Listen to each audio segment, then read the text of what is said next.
श्रीगुरुभ्यो नमः। गुरुब्रह्म गुरुविष्णु गुरुदेव महेश्वरः गुरुर्साक्षात् परब्रह्म तस्मै श्री गुरवे नमः। सदाशिवसमारम्भं व्यासशङ्करमध्यमाम् अस्मदाचार्यपर्यन्तं वन्दे गुरुपरम्परां। नारायणं नमस्कृत्य नरं च नरोत्तमं देवीं सरस्वतीं व्यासं ततो జయముదీరయేత్. వచ్చిన శ్రీ స్కాంద మహాపురాణం. ఇప్పుడు ఎపిసోడ్ 38 ప్రారంభం చేసే ముందర 30 ఏళ్ళు ఏం చెప్పుకున్నాం. స్వామిని చూచి వారిద్దరూ నమస్కరించింది. వనచరుడు తాను తెచ్చిన తేనె కలిపిన చామలను స్వామికి నివేదించి రాజుకు సగభాగం ఇచ్చి మిగిలిన సగము తాను భుజించను. ఇక్కడితో అయిపోయింది. ఇక్కడ దాకా చెప్పుకున్నాం. ఇంక ఇప్పుడు కంటిన్యూషన్.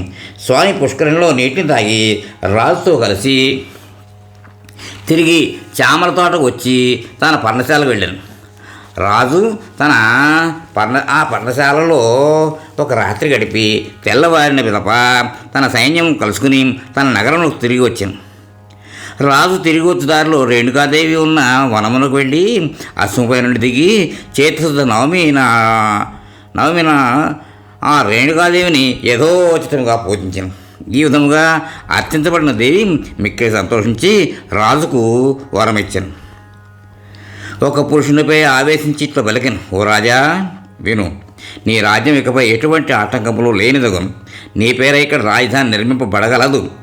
ఓ అనగా నీకు దేవదేవుని అనుగ్రహం కలుగగలదు అని వరమిచ్చి ఆ పురుషుని వదిలివేయగా అతడు తిరిగి స్వస్థుడయ్యాను. రేణుకాదేవి వరమును పొంది సుఖముని ఆశ్రమంలోకి వెళ్ళాను. మునికి నమస్కరించి అతడిచే పూజింపబడి మిక్కిలి సంతోషించాను. తర్వాత, ఓ ముని, నాకు సరస్సు యొక్క మహాత్మ్యం తెలుపుము అని అడిగాను. శుకుడు చెప్పాను. పూర్వము దుర్వాసన శాపం వలన పద్మాక్షునికి మిక్కిలి ఇష్టరాలైన లక్ష్మి విష్ణువుతో కలిసి భూమికి దేవలోకం నుండి అవతరించాను. మహేశ్వరి అయిన లక్ష్మి కాంచనపద్మను పేరు గల ఈ సరస్సును చేరి 10,000 దివ్య సంవత్సరాలు తపస్సు చేశాను. అప్పుడు దేవతలు విష్ణువుతో కలిసి ఉన్న లక్ష్మిని చూచి సంతోషించి వారికి నమస్కరించి చేతులు జోడించి అన్ని లోకములకు తల్లి లక్ష్మీదేవిని ఇంద్రుడితో కలిసి స్తుతించాను. ఓ లోకమాత, బ్రహ్మమాత, పద్మనేత్ర, పద్మముఖి, నీకు నమస్కారం. బిల్వవనములో నివసించుదానా, ఓ విష్ణుపత్ని, నీకు నమస్కారం. హరికి మిక్కిలి ఇష్టురాల అనుగ్రహింపము, రోక్కు యజు సామ విద్యల రూపమా, నీకు నమస్కారం.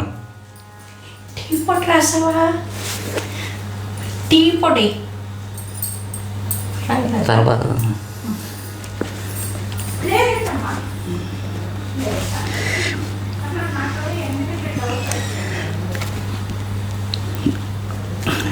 శ్రీహరికి ఇష్టురాల అనుగ్రహింపు, రుక్కేజు స్వామి విద్యల రూపమా, నీకు నమస్కారం అని పరిపరి విధంలో స్తుతింపబడినదై ఆ లక్ష్మీదేవి విష్ణువుతో కలిసి దేవతలకు కనిపించి వారి స్థుతులకు ఆనందించి దేవతలకు శత్రువులైన వారిని సంహరించి మీ స్థానములను పొందుదురుగాక. ఎవరైతే తమ స్థానమును కోల్పోయేదరో అటువంటి వారు మానవులైనప్పటికీ మీరు చేసిన ఈ స్తోత్రం చేత నన్ను స్తుతించి వారి స్థానములను పొందగలరు. బిల్లదళములచే అర్చించవచ్చు ధర్మార్థ కామోక్షములను పొందుదురు అని వరమిచ్చి దేవి విష్ణువుతో కలిసి గరుడిని వైకుంఠములకు వెళ్ళిపోయాను. తొండమానుడు రాజ్యం పొందుట.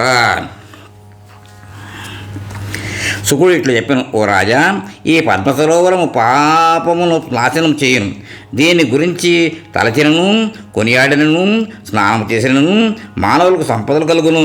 కనుక నీవు కూడా ఈ సరస్సులో స్నానం చేసి నీ తండ్రి వద్దకు వెళ్ళుము అని చెప్పగా పద్మ సరస్సులో స్నానం చేసిన శుకుడికి నమస్కరించి తొండమానుడు తన నగరంలోకి వెళ్ళాను.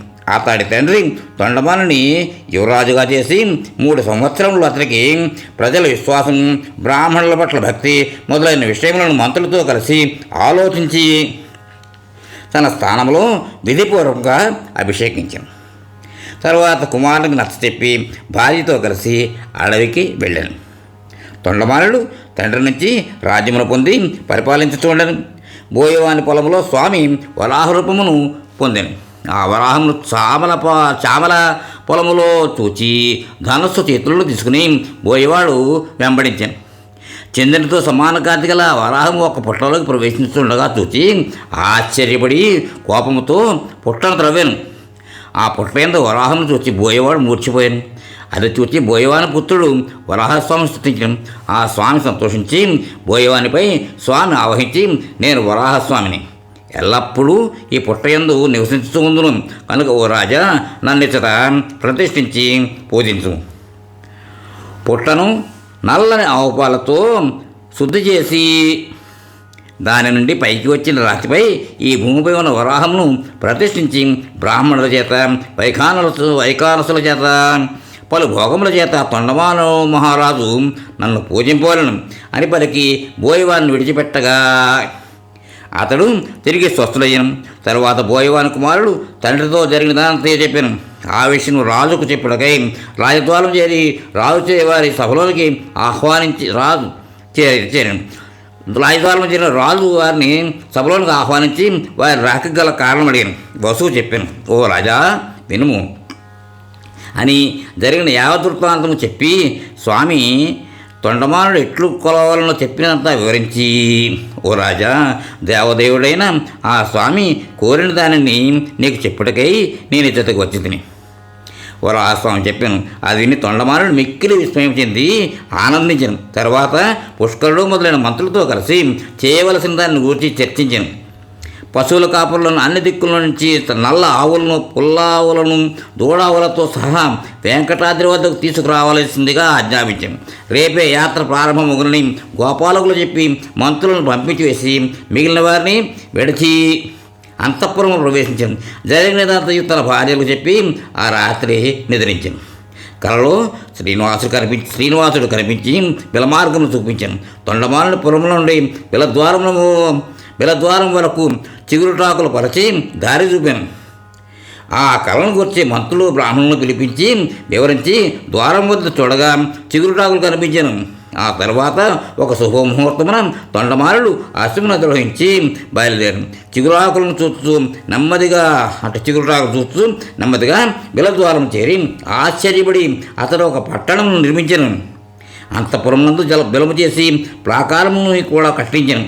త్రికోట అందే నివసించుతూ భూమిని అంతటినీ జయించెను.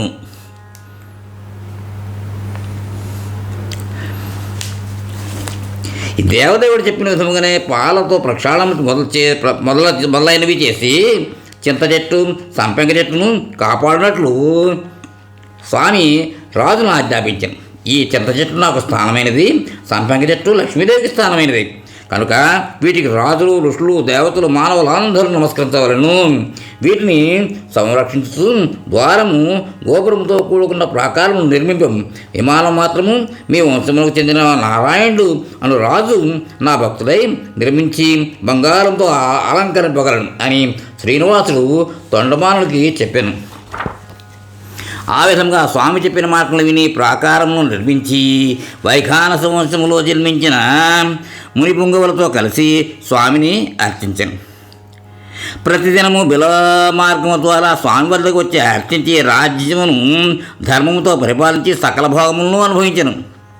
గంగా స్నానములకు వెళ్ళుతున్న వీరశర్మను బ్రాహ్మణుల చరిత్రము దక్షిణ దేశంలో ఉన్న అది ఆ వీరశర్మ బ్రాహ్మణ చరిత్రం ఏంటంటే, దక్షిణ దేశంలో ఉన్న ఒక బ్రాహ్మణుడు తన భార్యతో కలిసి గంగానదిలో స్నానం చేయడానికి వెళుతుండగా అతని భార్య గర్భవతి అయ్యాను. ఆ కారణం చేత ఆమె ప్రయాణం చేయటం ఆసక్తురాలు కాగా అతను రాజును తోడుకోరి రాజద్వారం చేరిను. రాజాజ్ఞ చేయ అతను లోనికి వెళ్ళి విషయం చెప్పి తాను 6 నెలల కాలంలో గంగా స్నానం చేసి తిరిగి వచ్చేదనని, అంతవరకు తన భార్యకు కావాల్సిన భోజన వసతి రక్షణాలను కల్పించమని ప్రార్థించగా రాజు అతని మాటలు విని అంతఃపురమునందు నివాసం కల్పించాను. బ్రాహ్మణుడు రాజుకు నమస్కరించి సంతోషంతో గంగా స్నానం కొరకు బయలుదేరి వెళ్ళాను.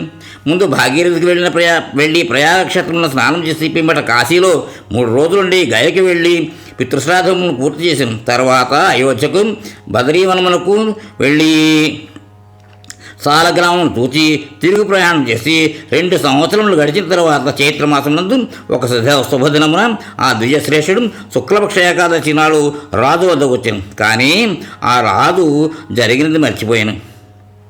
బ్రాహ్మణుడి వారి అప్పటికి మరణించి శుష్కించను. ఆ బ్రాహ్మణుడు తాను తెచ్చిన గంగనీటితో నిండిన ఒక చిన్న కాయని రాజుకిచ్చి, నా భార్య కుశలముగా ఉన్నదా అని అడిగాను. అప్పుడు రాజు గుర్తుకు తెచ్చుకుని అంతఃపురంలోకి వెళ్ళి మరణించిన బ్రాహ్మణుని చూచిన బ్రాహ్మణునికి ఆ విషయం చెప్పగా బిలమనందు ప్రవేశించి శ్రీ నృసింహస్వామికి నమస్కరించి మరికొంత దూరంలో శ్రీదేవి భూదేవులతో ఉన్న శ్రీనివాసుని దర్శించింది. స్వామి రాజును చూచి అతని రాక గల కారణము తెలుసుకున్నాను. అస్థి సరోవర మహాత్మ్యం అది విని స్వామి రాజుతో ఇట్లా, ఓ రాజా, భయపడకము. నీ స్త్రీలతో ఆ బ్రాహ్మణుని బారిన పల్లకిలో ఎక్కించి నా ఆలయంలోకి ముందున్న అస్థి సరోవరమునందు ద్వాదశి నాడు స్నానం చేయము. ఆ సరోవరము అపమృత్యును నివారించడం ఆమె తిరిగి బ్రతకగలదు. స్త్రీలతో కలిసి ఆమెను బ్రాహ్మణుని వద్దకు చేర్చుము. స్వామి మాటలు విని రాజు తన ఇంటికి వెళ్ళి పల్లకీలేందుకు తన స్త్రీలతో పాటు బ్రాహ్మణ స్త్రీని కూడా బ్రాహ్మణుడితో కలిసి స్వామిని దర్శించడానికి బయలుదేరి వారంతా అస్థి సరోవరంలో చేరి స్నానం చేసిన వెంటనే ఆ బ్రాహ్మణ స్త్రీ ప్రాణములు పొంది పూర్వం వలె వన్నెగల శరీరములు పొంది సరస్సు నుండి రాణులతో కలిసి బయటకు వచ్చి తన భర్తను చేరిను. రాజు స్వామిని పూజించి తగిన విధముగా సత్కరించి వారు తిరిగి వెళ్ళటకు ఏర్పాటు చేశాను. ఆ బ్రాహ్మణుడు స్త్రీ వృత్తాంతం విని స్వామి ప్రభావం తెలుసుకుని రాజును ఆశీర్వదించి తన దేశంలోకి వెళ్ళిపోయి స్వామి రాజుతో ఇట్లను, నన్ను ప్రతిదినము మధ్యాహ్న నైవేద్యము అయిన పిదప నా వద్దకు వచ్చి బంగారు కమలములతో ఇచ్చానుసారంగా నన్ను అర్చింపు. నీ నగరములకు వెళ్ళి ధర్మమును అనుసరించి రాజ్యమును పరిపాలింపు. కానీ సమయము కాని సమయమున నీవు ఎప్పుడూ ఇచ్చటకు రారాదు. కాలానుగుణముగా పూజ చేయొచ్చు, నీకు నగరమందే నివసింపుము.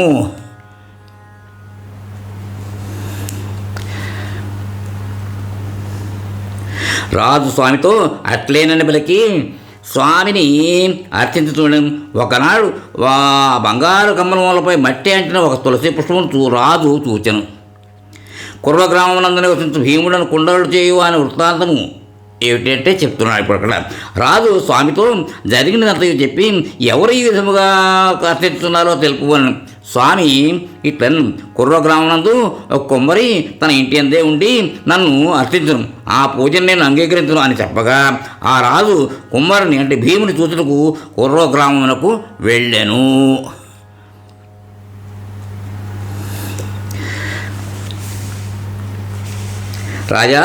రాజు అతన్ని ఇంటికి వచ్చడం చూసి నమస్కరించి ఎదుటి నిలబడాను. ఎదురుగా నిలబడిన ఆ భీముని తొండమానుడు రాజు స్వామిని నీవు ఎట్లు పూజించున్నావు అని అడిగాను. భీముడు చెప్పాను, ఓ రాజా, నాకు అర్చించుడుగా అనగా ఏమో తెలియదు, నేను అర్చించున్నానని ఎవరు చెప్పిరి? ఇది విని రాజు సాక్షాత్తు స్వామి అయిన శ్రీనివాసుడే చెప్పాను. అది విని ఆ కుమ్మరి పూర్వం స్వామి తనకిచ్చిన వరము తలుచుకుని భీముడు చెప్పాను, నా పూజ గురించి ఎప్పుడు తెలియను, ఎప్పుడు రాజు తొండమానుడు వచ్చి సంభాషించును అప్పుడు మోక్షం పొందుతూ అని స్వామి వరమిచ్చాను అని ఆ కుమ్మరి చెప్పుతుండగానే ఒక దివ్య విమానం స్వామితో కలిసి వచ్చింది. అతడు స్వామికి నమస్కరించి భార్యతో కలిసి ప్రాణములను విడిచిపెట్టి రాజు చూస్తూ ఉండగానే విమానం ఎక్కి తన భార్యతో కలిసి దివ్యరూపము ధరించి వైకుంఠమును చేరెను. మిగిలిన ఇది ఇక్కడికి ఈ ఎపిసోడ్కి విశ్రాంతి ఇద్దాం, తర్వాత కంటిన్యూ చేద్దాం. స్వస్తి. మోహన్ వాణి తెలుగు పాడ్కాస్ట్ వింటున్న శ్రోతలందరికీ హృదయపూర్వక ధన్యవాదాలు. ఏమండోయ్, ఎప్పటివరకు మన ఛానల్కి సబ్స్క్రైబ్ చేసుకోకపోతే ఈ క్షణమే వెంటనే సబ్స్క్రైబ్ చేసుకుని ఆ పక్క నుండి బెల్ బటన్ని మ్రోగించండి. అప్పుడు నేను చేసే అప్డేట్స్ అన్నీ మీ ముందు ప్రత్యక్షమవుతాయి.